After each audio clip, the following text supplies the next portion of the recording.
I've made some wood. It's timber.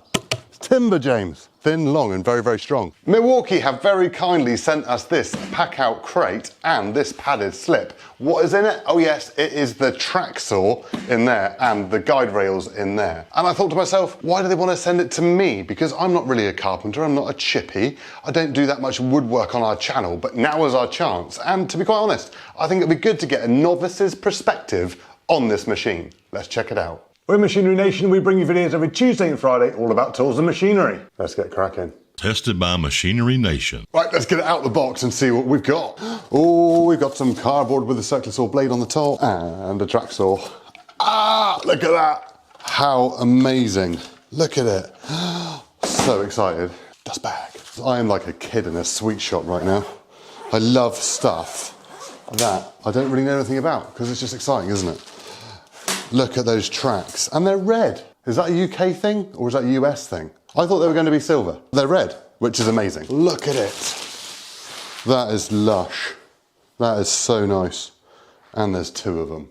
I've done some woodworking in my time, done some bits and pieces, but nothing serious. I'm not as good as some of the guys out there with other track saws, so if you want some professional opinions on it, this probably isn't the video for you, but from a novice point of view, I'm sure there's a lot of novices out there who think, yeah, I want one of them, just like I did. So here we are. And I've used lots of circular saws in my time. I've got a Milwaukee one, which I love. It says bang the blade on, whack out the track, push that down, lock it in place. Oh yes, we now get to the nut. And I believe, yeah, we've got a little Allen key up here. Look, there she is. Lock that button in there, unscrew that. Locking nut and washer off. Take the safety johnny off from the outside. Arrow there, line them up. Slot that in past the riving knife. Ooh, onto there, in. Line that up so it sits flat, tighten that up a little bit more. Press my button down and snug it up. Yeah, look at that. It's on. Right, before we leave the workshop, let's make sure it works, shall we? Here we go. Right, so I've got some different types of wood here to try it out on. I have got some 5.5mm ply, some 11mm sterling board, or OSB board, depending on where you are in the world, and some apple, which Josh milled a few months ago with a chainsaw mill. So going to give it some straight edges, I guess, to see if you can sort of bring it down to a decent sized timber, and also some MDF. So I think that's the perfect thing. It's like 4 types of wood you're going to be cutting with it, surely. So MDF first. Let's try and set it up and see how we get on with that. So I've probably chosen the worst piece of MDF I could because it's nice and warped, but there we are, challenges, eh? You know, we all come up against them every now and again. It's not always flat work, especially as novices or DIYers. So first of all, sit her in the track. With my limited knowledge, you want to get this as tight as possible. So you've got these little levers here, which are on cams, so you can just turn them until you lose all your slop out of them. There's one at the front and one at the back, and as long as it still glides up through, but you lose your sort of wiggle, so you're not getting it. Oh, look at that. That's a bit tight now, actually. There we go. Back a little bit. Nice. And the back one. Look at that. And now it slides up and down there. Don't forget to subscribe. So on the edge of the track, you've actually got a little rubber edge going all the way up through, which is what you line your material up with. But your first cut when you go over your saw will actually cut through that rubber. And it's designed to do that to get it exactly true for where you need to be cutting. So first of all, I need to run a strip all the way up through on that rubber to cut it off.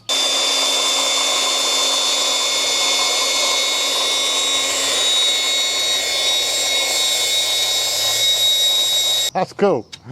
Made a hell of a mess though, look at all that, look. Right, cool, now I've got the little rubbery bit out of the way. Let's work on the depth stop so that I'm only cutting the timber that I need to be able to cut. So on the side here, you push that little button on the side of the depth stop and you can bring that up to wherever you need to cut. So let's say 20 there. So if you're using this without the track, it's on that little pinpoint there. And if you're using it with the track, it's on that pinpoint there.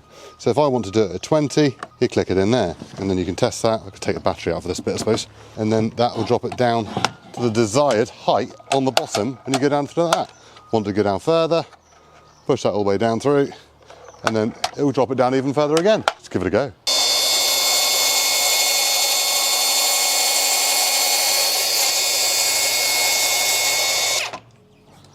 Whew.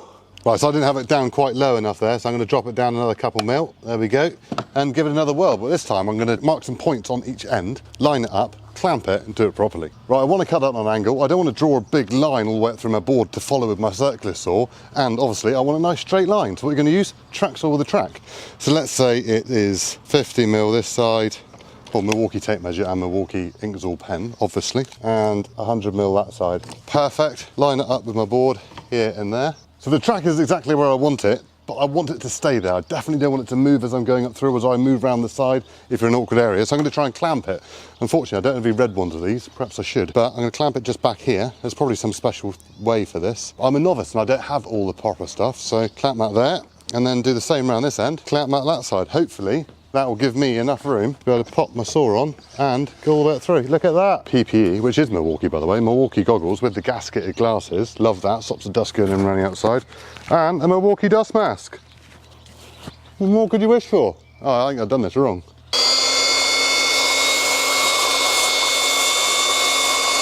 Oh, we've already got problems. I think I need to work on my clamping. Right, so I'm definitely getting better. It is a smoother edge, there's no getting away from it because I've gone deeper with the blade. Well happy with that. But I've got the clamping problem. Surely you should be able to clamp these down.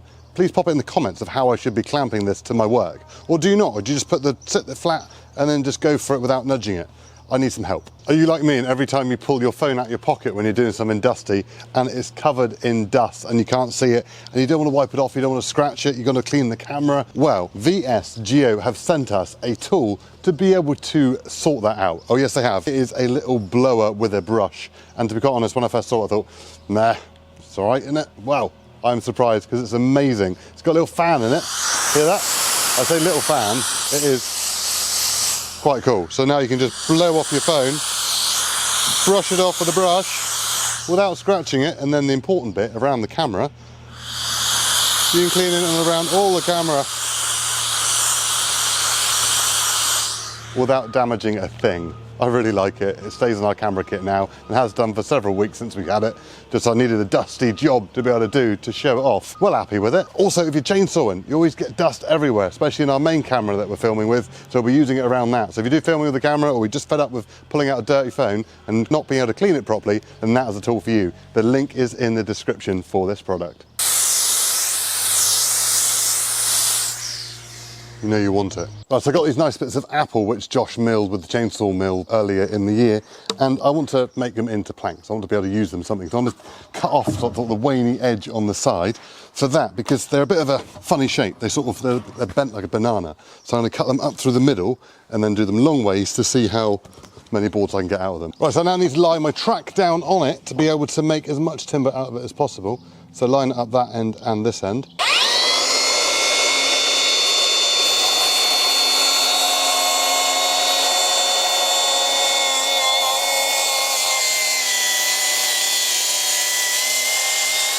I'm well happy with that. It's just perfect. Look at it. Is it spalting or something? And it's a bit like beech, isn't it? Where the rot starts sort of getting into the timber, but you get this lovely effect on the side. Oh, I love that. Oh, something about freshly sawn timber, isn't there? Oh, suit you.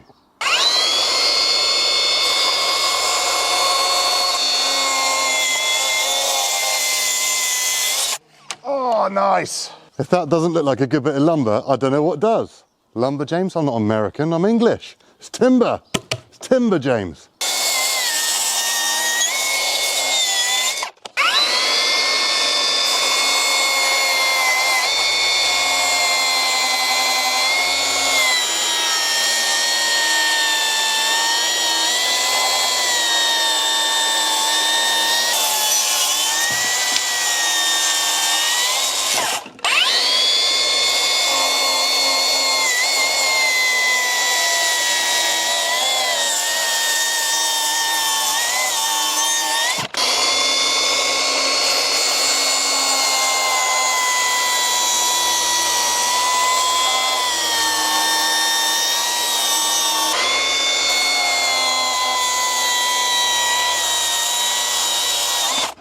Woo! Proper sexy.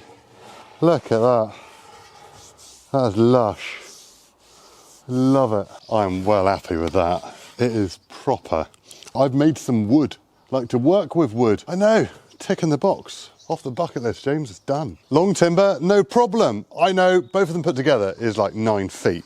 So that's pretty cool. So for your sort of 8x4 sheets or, you know, 1.2 by 2.4, whatever you modern metric boys use, then proper. But I'm more of a sort of 3-inch 4mm type of guy. We just need to line that up on the side and rip up through this bit of sterling board.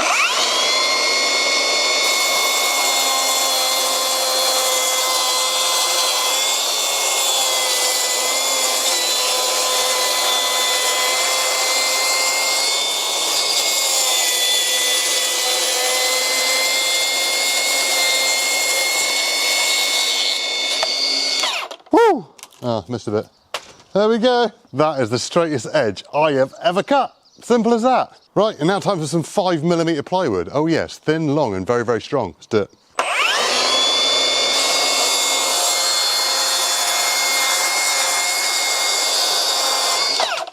That easy. I've never had so much fun cutting wood in a straight line. It is absolutely, truly amazing. The big hype about track saws, plunge saws, rail saws, whatever you want to call them, I get it now. I'm in your club. Okay, I might not be able to take my L plates off yet because I'm not an experienced user, and to be quite honest, that's probably shown quite a lot. Pop it in the comments of everything I've done wrong. I'm quite happy with that. Take your mick as much as you want. I've made timber. Now I need to make something out of that timber, so that's going to be another video, I'm sure. So, you know, any other carpentry stuff anyone wants to send me, crack on. Love it. If you are novice, if you are DIY, and you don't think, no, you know, a track saw's beyond me, think again. I think it's brilliant. I'd recommend anyone to have one. We're Machinery Nation, and we bring you videos every Tuesday and Friday, all about tools and machinery. So please consider subscribing, hit the like button, ding the notification bell. We also have a membership program where you can join in with our lives once a month to help us decide on our content, and we'll even send you a membership t-shirt. Thank you very much for watching. We'll see you in the next one. Cheerio!